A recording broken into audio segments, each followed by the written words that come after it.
On Find the Right Road today, I'm going to review this 2019 Maserati Ghibli SQ4 GranLusso, so stick around.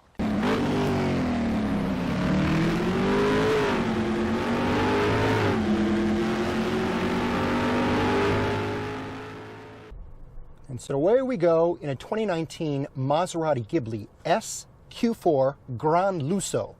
Now, that's a mouthful to have to say, so let me kind of explain what all of that stands for. So, the base Ghibli is a rear-wheel drive, twin turbocharged V6, makes 345 horsepower.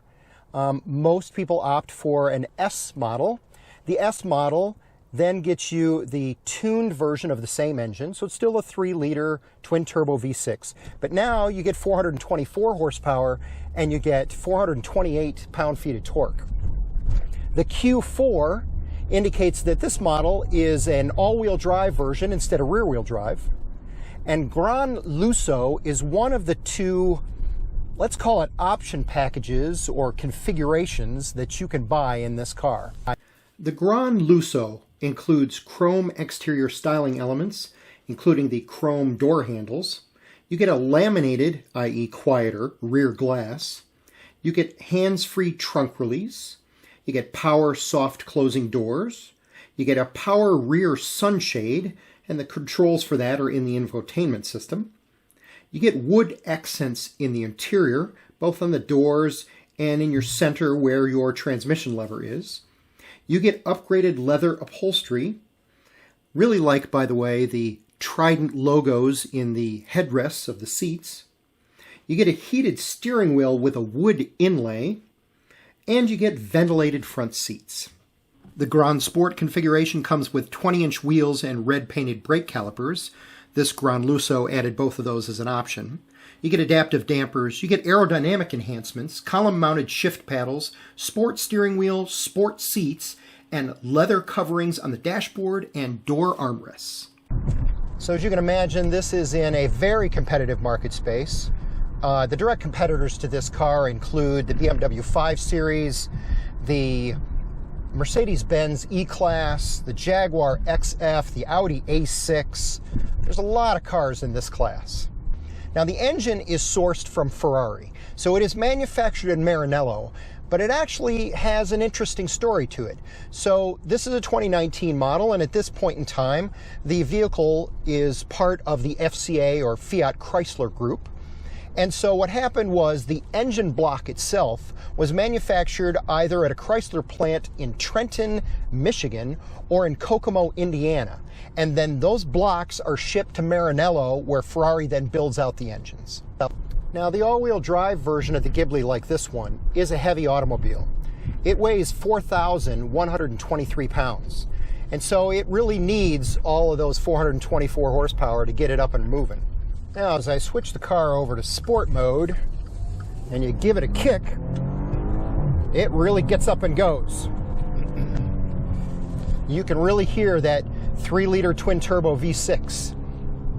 Now, the car is equipped with a ZF 8-speed automatic transmission, and this is a common transmission with a lot of manufacturers and a lot of different models.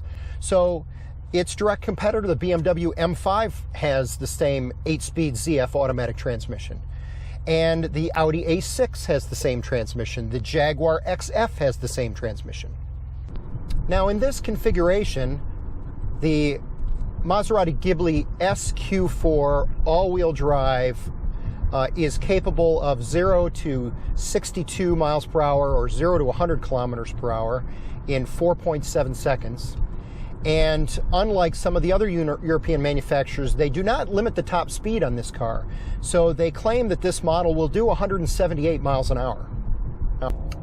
Now, both the Ghibli and the Quattroporte, the larger vehicle from Maserati, have the same drivetrain. So it's the same 3-liter twin-turbo V6. And the horsepower and torque ratings are the same basically from 2018 through the 2021 model years. If you're in the market to buy one of these and you get one of the older models, 2017, 2016, you will find that the horsepower drops to 404 and the torque level comes down a little bit as well. So if you're in the market to buy one, I'd suggest you look for 2018 or newer. Now, one of the problems with Maserati is they've had a great deal of quality problems that has kind of damaged the brand's image. And so if you go to the National Highway Traffic Safety Administration in the United States and you look at the number of recalls for this model, you will find, for example, in the first couple of model years, in 2014 and 2015, it was recalled 6 times in each year, and every year seemed to be 5 or 6 times. And then finally, in 2018, it was only recalled twice, and in 2019 and 2020, it has not had any recalls. And so that is definitely a sign of improvement for Maserati. The car comes with an 8.4-inch touchscreen, which is, once again, another product from the FCA or Fiat Chrysler parts bin. This is part of their Uconnect infotainment system. Now, it's been modified specifically for Maserati, but it's still primarily the same Uconnect system that Chrysler offered in a variety of other vehicles. Your controls for the infotainment system is the 2 dials down here just below the transmission stalk. And so the top one, for example, will adjust your volume up and down. You push the center button to select various things on the menu. And then the lower one, for example, with the stereo, then moves your control around if you want to seek up and down with radio stations and things of that nature. As you can see, the infotainment system also shows your backup camera, as well as it has a variety of other features. Your Android Auto and Apple CarPlay and heated seats and steering wheel, which I actually prefer to see analog switches for that sort of thing. So that has been one of the primary complaints about this car, is that there are a number of switch components in the interior of the vehicle that primarily come from other Fiat Chrysler automobiles. And so the lighting controls over on the side are from a Charger. The climate control buttons in front of your transmission lever comes from a Chrysler Town & Country minivan. The window controls, I think, are from a Jeep Renegade or one of the Jeep models. And so when you're paying, this sticker price was $95,000. When you're paying that kind of money, you kind of expect something that's going to be a little more exclusive, that's going to be a little more upscale. And so that has been one of the complaints.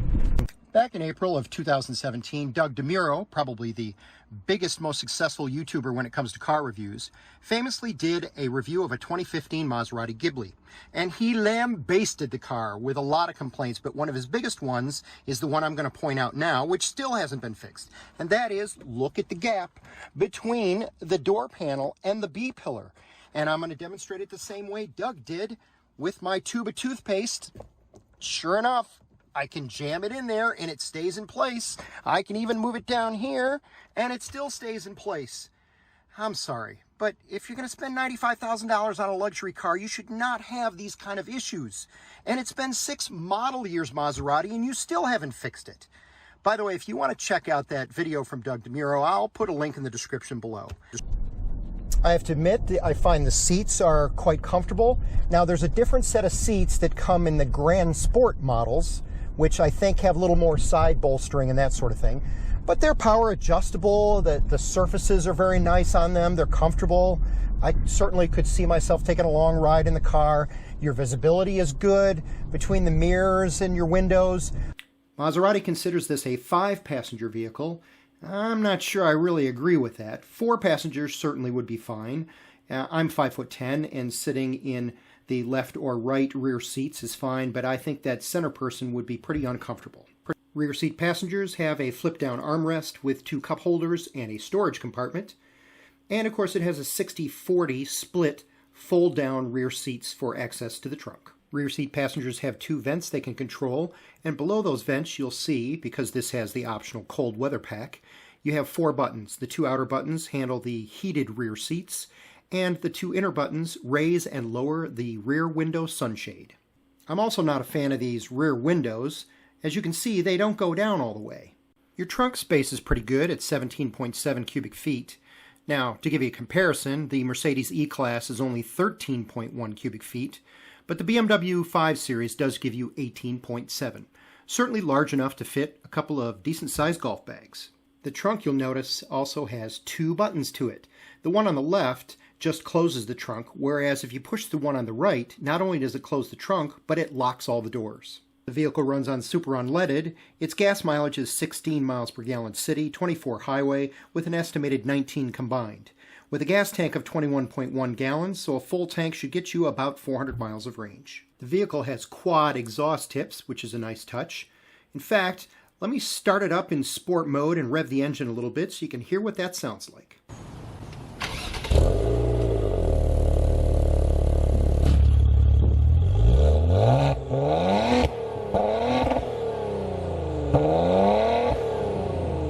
GranLusso has the optional 20-inch Urano diamond finish rims, a $1,950 option. That's the same wheel that comes standard on the Grand Sport model. As far as my dash is concerned, you know what? It's straightforward. It's analog. It's the way I like it. On my left, I got my speedometer that goes up to 190. I've got my tachometer on the right-hand side. In the center, it'll tell me my driver assist features, tell me where the transmission lever is set, you know, odometer, fuel gauge, water temperature in the radiator, that sort of thing. I like the classic touch of the analog clock just above the infotainment system. I think that's pretty nice. This GranLusso was equipped with the optional driver assistance package, which costs $1,590. It includes adaptive cruise control, forward collision warning, lane departure warning, something they refer to as advanced BAS, or brake assistance system, which I assume stands for emergency braking, and a surround view camera. The color of this GranLusso, and my apologies, I'm going to butcher the name, Grigio Maratea Metallescent Paint, was $925. The standard warranty on a Maserati Ghibli was 4 years, 50,000 miles, and obviously transferable to a new owner if you happen to buy it secondhand. The GranLusso, if you happen to be shorter in stature, also offered a power adjustable pedals as a $400 option. And if you buy a Grand Sport version, there were 2 carbon fiber option kits available. For $2,990, you could dress up the exterior in carbon fiber, and for $2,570, you could dress up the interior in carbon fiber. I think the buyer of the Maserati Ghibli, especially a loaded one like this model, the S, where you have the higher horsepower engine, you know, they want some performance, but performance is not the #1 factor for the buyer. Because if you're really after performance, you're going to go buy a BMW M5, you're going to go buy a Mercedes-Benz E63 AMG.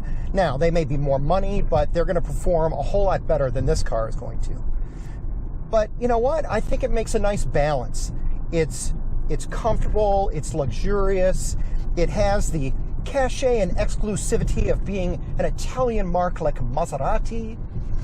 And so I think the buyers buy it because they like the looks, because maybe they've always longed to have a Maserati. There may be a variety of reasons why somebody buys this car. I have to say, I think this vehicle has exceeded what my expectations were for what I was expecting. So there have been so many complaints about the Maserati Ghibli that you know, I guess I came in with low expectations. I have to say, I think the engine performs well. I certainly think it's a sporty vehicle. I think it sounds wonderful in sport mode. Now, it doesn't have the popping and crackling you get from a Jaguar F-Type, but that's okay. You know, not everybody wants that. I'd say overall, I like this car. It's nice. It has aged well. It has fixed some of the major complaints about the vehicle. Now, there's still a few that need to be addressed, and now with the new model coming, we'll probably see that those sorts of things go away as the new model is introduced. But it's really not a bad car. Now, it's a very expensive car. So, you know, this is a 2019 model that's stickered at $95,000. Now, mind you, it's pretty loaded with a bunch of options, but it's still an expensive automobile. And that is my review of the 2019 Maserati Ghibli SQ4 GranLusso. My name is Tom Stroup, and you've been watching Find the Right Road. If you enjoyed that video, please click the like button and consider subscribing to my channel.